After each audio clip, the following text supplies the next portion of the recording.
Native gets $20, I think. Is it $20 or $25? I forgot what I put in the community section. From now on, anyone that leaves a comment that I end up using gets $20. If I use your thing in video, I'll give you $20. Dude, I think someone just left Icarus. You just left a comment. Dude, why are you commenting? It's 4:51 a.m.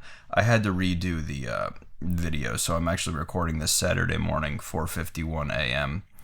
And I'm just going to release it in 4 or 5 hours or something like that. Icarus, watching One Piece live action is pretty good. Hell yeah, Icky. Very good. I will check that out. All right. So let's talk about something Native suggested I talk about when we were going over silly names in the community section, like Megaloblotta longipenis for the world's largest cockroach. Native was like, yeah, there's other really funny ones. Like, you got to check out the American robin, otherwise known as Turdus migratorius. Straight up fucking Wile E. Coyote Looney Tunes shit, right? Turdus migratorius. Come on. It flies around shitting everywhere. The best. So Native, you get $20 for that. Check your email. Also, Luigi, sorry, I had to clear my throat, suggested the mantis shrimp. Now, Luigi, I'm not going to go over the whole mantis shrimp wiki because you guys know animal wikis specifically are difficult. There's a lot of really weird verbiage in here. But sometimes it's really fun to say. For example, just the first few sentences of the mantis shrimp are fun to say. Mantis shrimp are carnivorous marine crustaceans of the order Stomatopoda, from ancient Greek, mouth and foot. Stomatopods branched off from other members of the class Malacostraca around 340 million years ago. That's all. I just like saying Stomatopoda and Malacostraca, if I'm being honest with you. Turdus migratorius. So those are fun. There's just a couple fun names to say. Silly scientific names. So, Native and Ouija, check your emails. League of Legends. Why League of Legends? Some of my favorite people play League of Legends, and Scooter is one of those people too. Believe it or not, it was Scooter's birthday this week also, and I'm going to read some League of Legends stuff from Wikipedia for everyone. There aren't many things, believe it or not, in this League of Legends wiki that I give a shit about. The only things I really care about right off the bat is obviously League of Legends is also just straight up called LOL, LOL, which begs the question, how is this not my main game? And also, it's produced by a guy named Jeff Jew.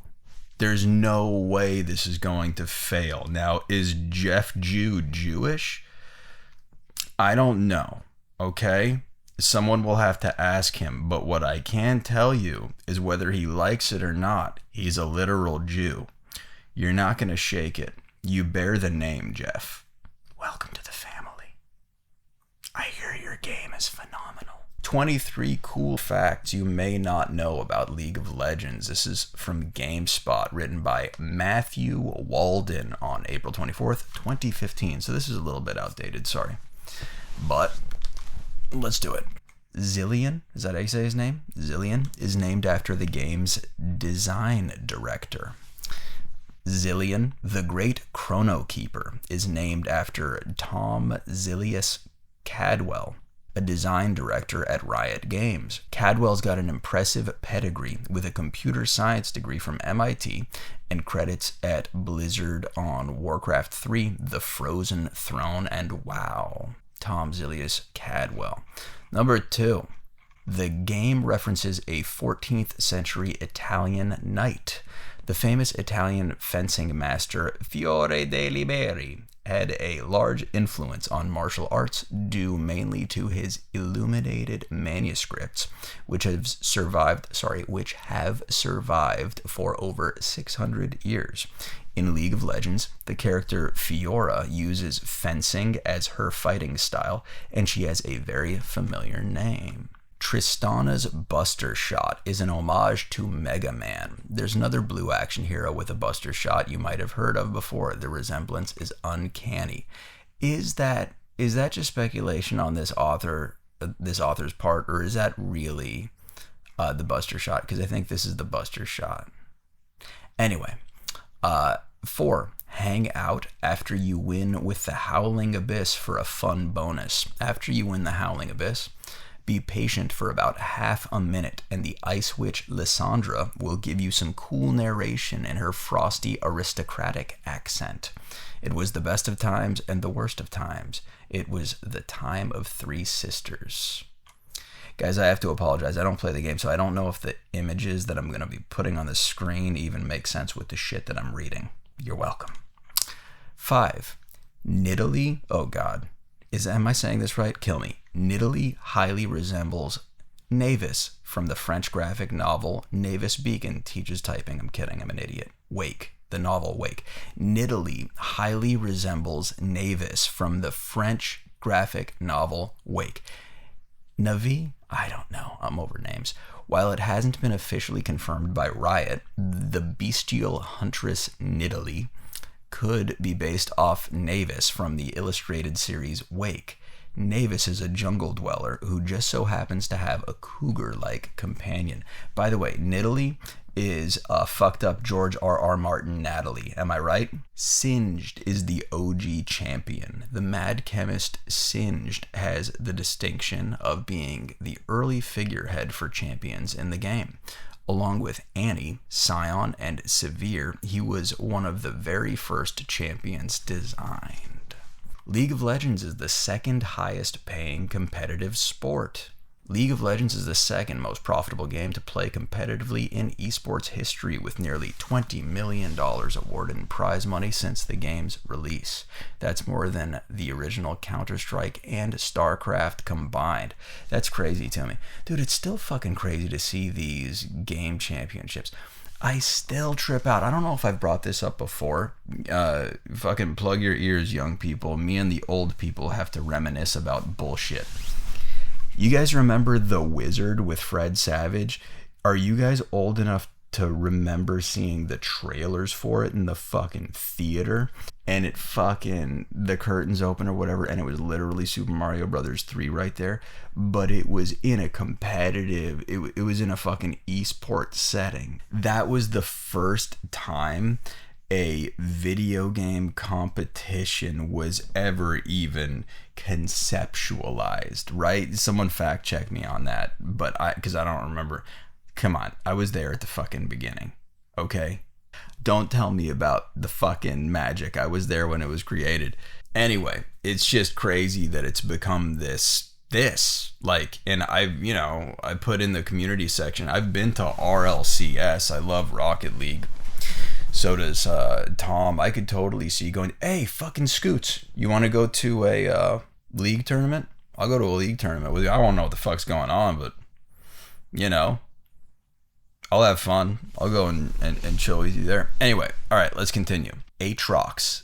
I'm sorry, I'm mispronouncing that. Aatrox was inspired by Lord of the Rings characters. Oh, fuck yeah.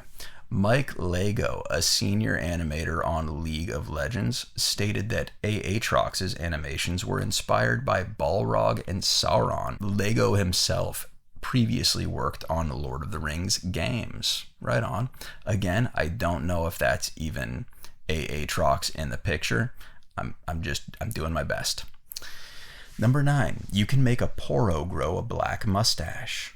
Everyone loves the adorable Poros, and they're even cuter with a giant black mustache. Simply feed it Poro snacks while playing as Braum, and the cute little critter will spout some facial hair to match its burly benefactor. 10.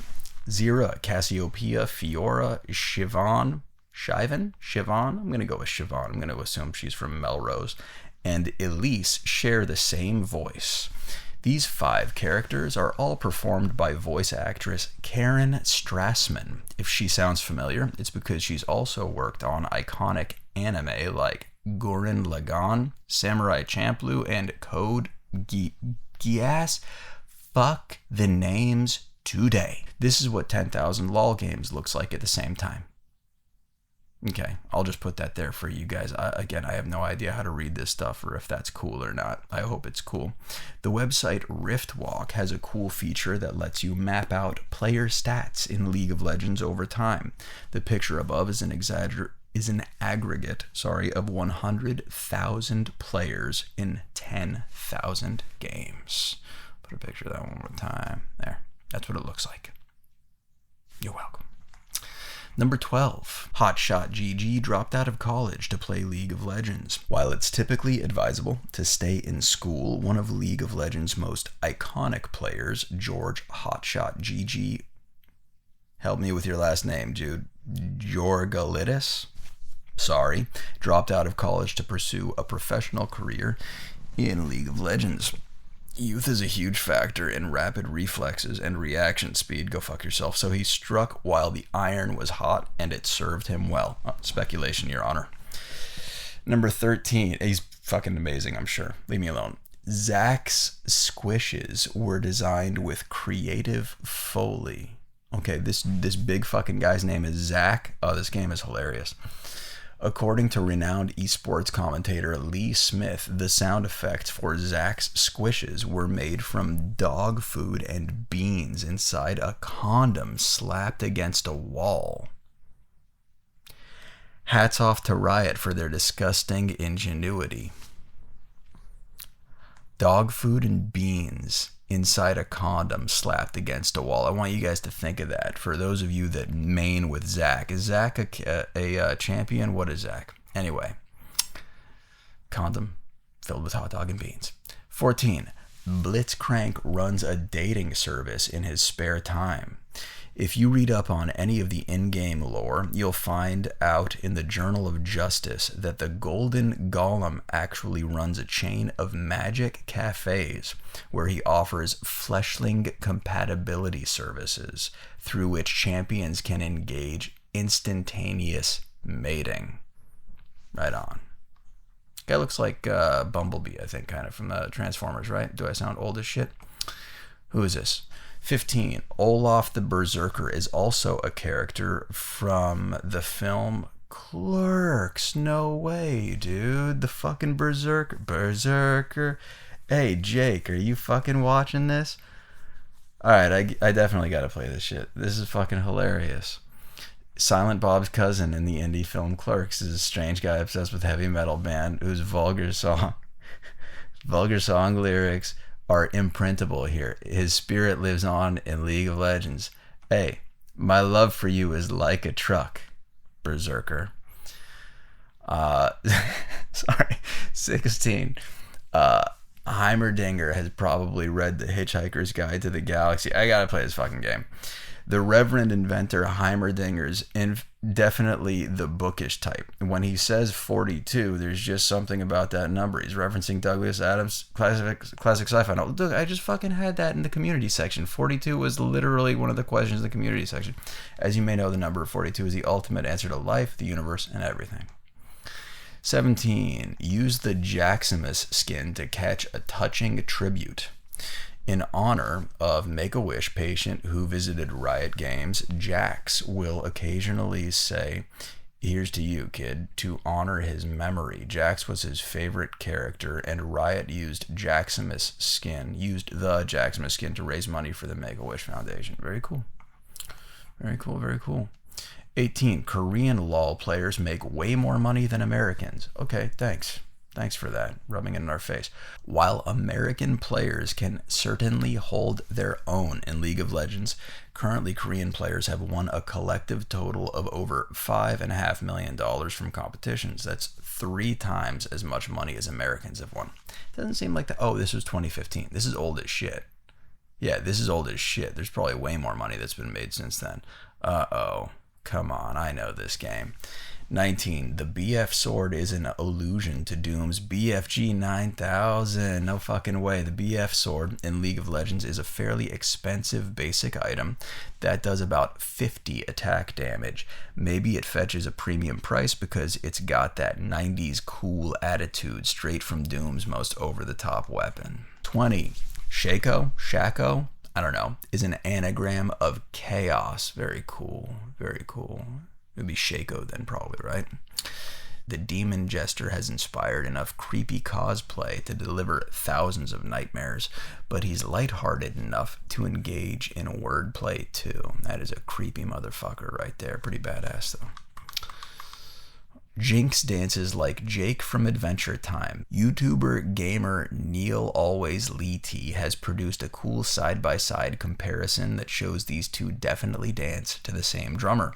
As Jake always says, he'd rather be dancing with some babes. 22. V used to be a roller skater. Who would have thought that V, is it V or Vi, was initially a derby doll? A senior animator for Riot Games said that in her original design, Vi was actually named Ruby and enforced the law with the help of some roller skates. 23. Oh shit, this is the last one.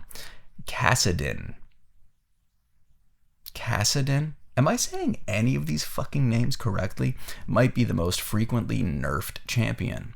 While Irelia Shoot Me gets all the notoriety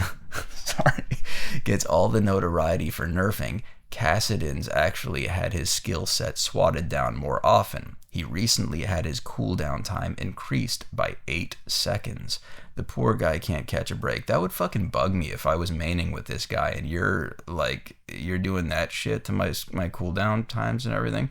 And how fucking nerdy is that to actually get upset over increases on cooldown times? My life is a joke. Okay, pickleball. Let's talk. Oh, so that was League. That was very, very fun stuff. I may play. Dude, there's a lot of really cool lore that I just learned from this shit. Hey, Scooter, teach me some stuff so I can start playing League. What do you think about that? All right, we're going to talk about it. We're going to talk about pickleball. Tom, I've been forced to read about pickleball because my dad has been playing pickleball now for 15 fucking years. Long story short, pickleball took my father away from me, and I have a vendetta against pickleball, and I haven't played it to this fucking day. But because people I care about play pickleball, including my dad, I'm going to go ahead and read the fucking wiki page. Not the whole thing. I just want to get to the etymology. I want you fuckers to understand how silly this game is that you're actually playing. And yes, I'll learn it. I'm going to go now. I'll learn this stupid fucking game. I will learn to play this game ironically. Just like Marky Mark learned to dance ironically in The Other Guys to woo his girl, I will learn to play pickleball ironically. Unironically? Pickleball is a racket or paddle sport in which 2 singles or 4 double players hit a perforated hollow plastic ball with paddles over a 34-inch net until one side is unable to return the ball or commits an infraction. Pickleball is played indoors and outdoors. It was invented in 1965 as a children's backyard game in the United States on Bainbridge Island in Washington State. In 2022, pickleball was named the official state sport of Washington.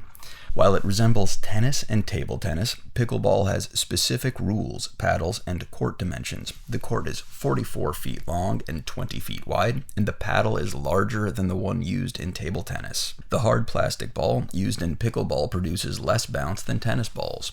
On each side of the net is a 7-foot area known as the non-volley zone or the kitchen. Take me to the kitchen, where the ball must bounce before it is hit. The rules specify side-out scoring, where only the server can score a point. The minimal amount of bounce, the non-volley zones, and the underhanded stroke with which all serves are made give the game a dynamic pace. Between 1965 and 2020, pickleball became a popular sport in the Pacific Northwest region of the United States and began to grow in popularity elsewhere. In 2021, 22, and 23, the sport was named the fastest growing sport in the United States by the Sports and Fitness Industry Association, and by 2023, it was estimated to have over 4.8 million players. The growing popularity of the sport has been attributed to the short learning curve, its appeal to a wide range of ages and fitness levels, and its low startup costs. There are now thousands of pickleball tournaments throughout the United States, including the U.S. National Championships and the U.S. Open Tournament, along with 2 professional tours and 1 professional league. Pickleball is also growing in popularity outside the United States. There are several other national and international competitions. All right, etymology, and then I'm done with it. I'm moving on to the next one. Pickleball took my father away from me. Etymology. The game was created in 1965 on Bainbridge Island, Washington, at the summer home of Joel Pritchard, who later served in the United States Congress and as Washington's lieutenant governor. Pritchard and 2 of his friends, Barney McCallum and Bill Bell, are credited with devising the game and establishing the rules. According to Joan Pritchard, Joel Pritchard's wife, the name of the game became pickleball after I said it reminded me of the pickle boat in Crewe, where oarsmen were chosen from the leftovers of other boats. Guys, you might be asleep, maybe you probably fucking tuned out, no one gives a shit about this, but this just bothers me to no end. I need to be clear that pickleball has the most boring fucking etymology ever. Like, everyone's like, oh, clearly that had, like they were eating fucking sandwiches when they were naming it or something, right? Or, oh, we're in a pickle, right? What are we going to do? It keeps on going. We're in a pickle. It's a pickleball or something like that. No, it was named after this fucking boring ass thing. I'm going to read it again because it probably knocked you out cold while I was reading it. According to Joan Pritchard's wife, the name of the game became pickleball after I said it reminded me of the pickle boat in Crewe, where oarsmen were chosen from the leftovers of other What the fuck? That's the origin of the fucking name? Look at how boring that it. Watch, check this out. Other sources state the name pickleball was derived from the name of the Pritchard's family dog, Pickles. The Pritchards stated that the dog came along after the game had already been named, and it was the dog that was named for the game of pickleball. They said the confusion arose when a reporter interviewing the Pritchards in the early 1970s decided it would be easier for readers to relate the dog rather than a pickle boat. Representatives of USA Pickleball claimed that research on their part has confirmed that the dog Pickles was born after the game had already been named. So I need you guys to understand what's going on here. This whole paragraph is pretty much everyone shouting at how stupid the fucking name. They were pleading. They were like, please make it be the dog's name. Please make it be the dog's name and not that stupid or shit. You're sure the dog's name came after the game was invented? Fuck. Okay, it was named after the boring ass or shit. That's what happened. Literally, representatives, they did research to find out about it. I'm sorry, I'm going too hardcore with it, but yeah, that's really funny to me that the name came from that and not the dog. Jennifer Lucor and Beverly Youngren, authors of the book History of Pickleball, More Than 50 Years of Fun, say they could not conclusively determine whether the game was named for the dog or the dog was named for the game. They did, however, discover a third possibility.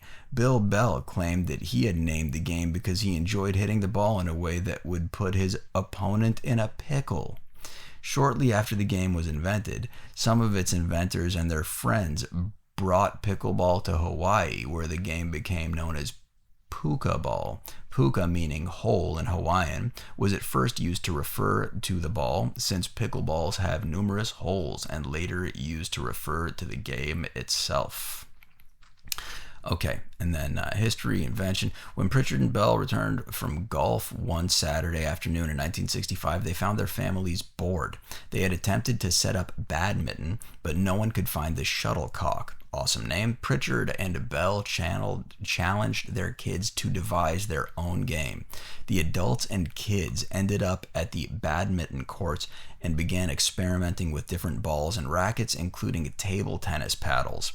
The 5-foot badminton set was eventually lowered to hip level to accommodate the driving ball. Initially, a wiffle ball was thought to be the ideal ball, but later the Kazam Funball was found to be more durable and provided a better playing experience. The table tennis paddles were quickly replaced with larger, more durable plywood paddles fabricated in a nearby shed.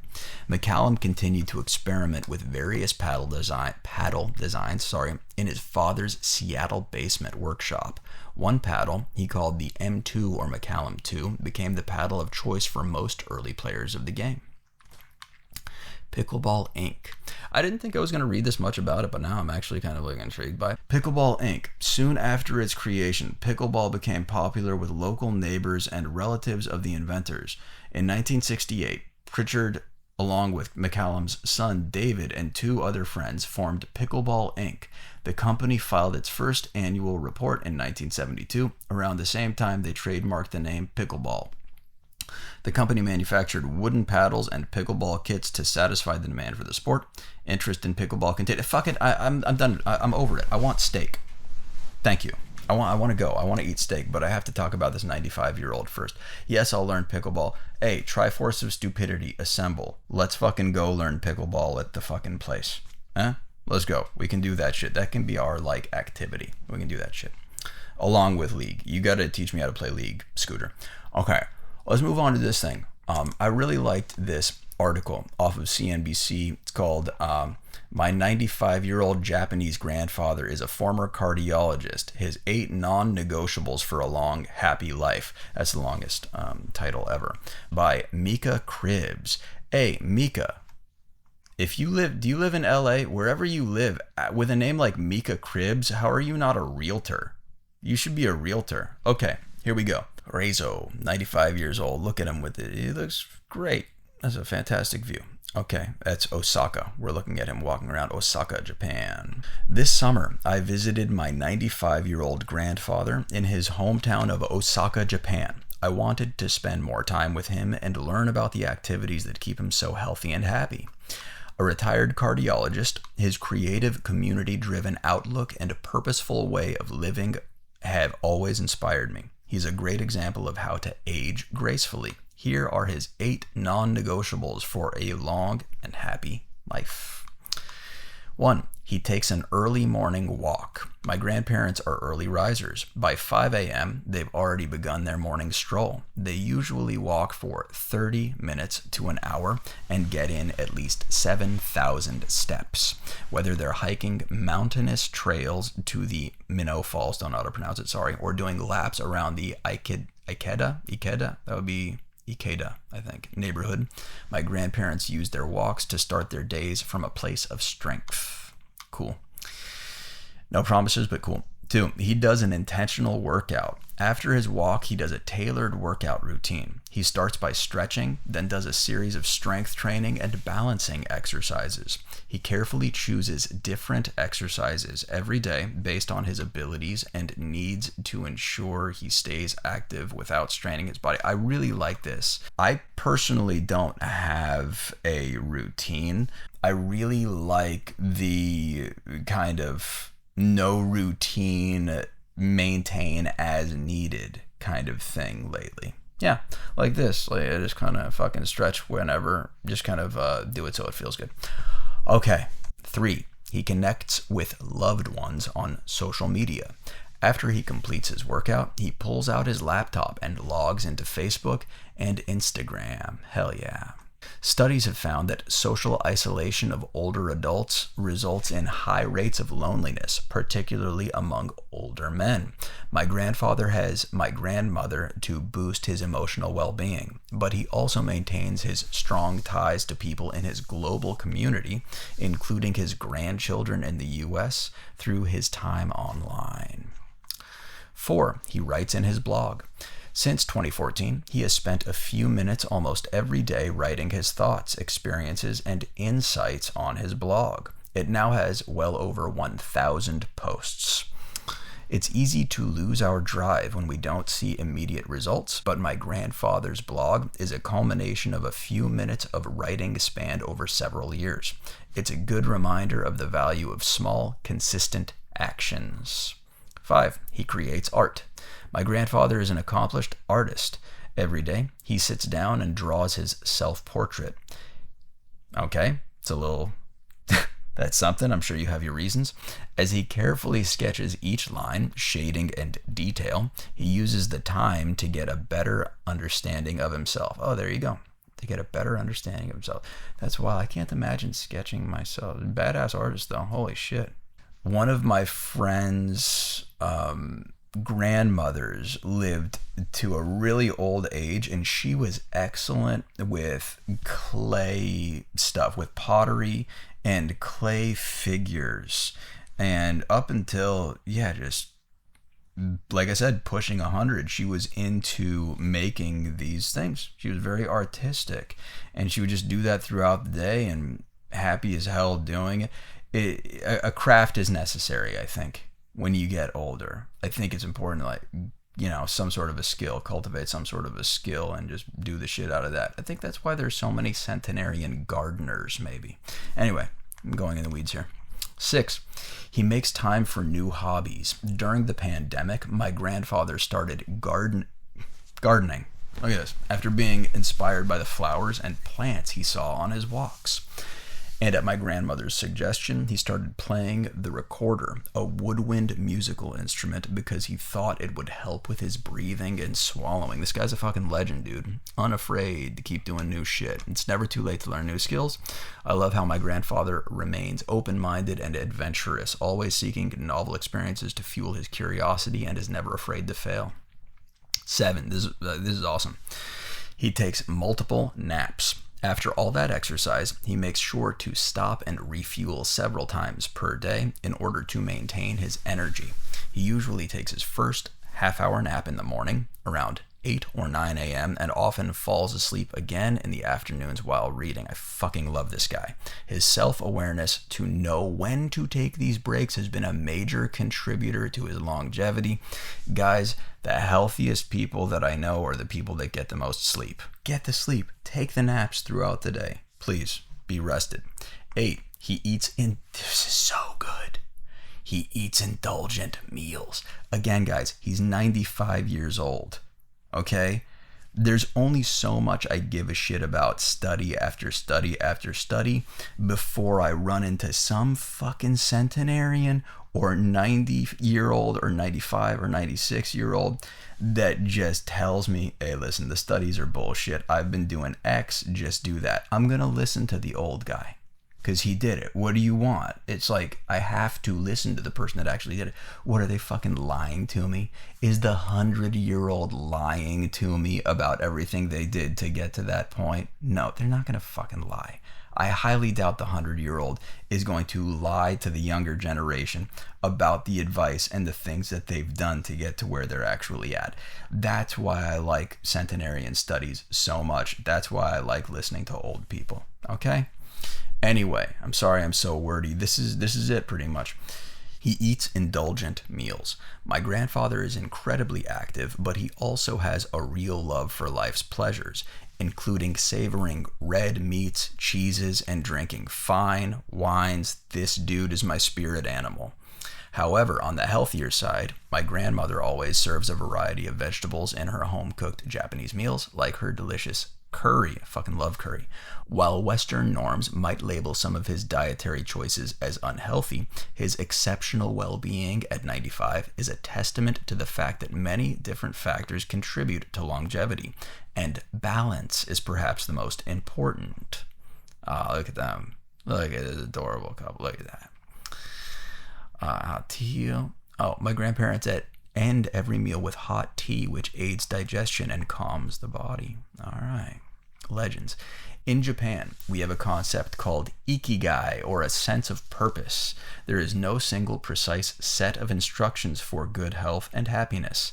The most important thing is to find out what your purpose looks like, and like my grandfather, pursue that path with care, intention, and joy. All right, guys, I'm going to go eat steak because of Mika's grandfather. I'm going to go indulge in some steak. And I think that's it. Happy birthday to the people whose birthday it was this week. There's a bunch of other people in this Discord that I've been chilling with it also. that also had some birthdays. So happy birthday to you fine folks too. I love you guys. I gotta go. I gotta edit this thing so I can get this out to you guys by today. And I'll talk to you in the comments. Love you.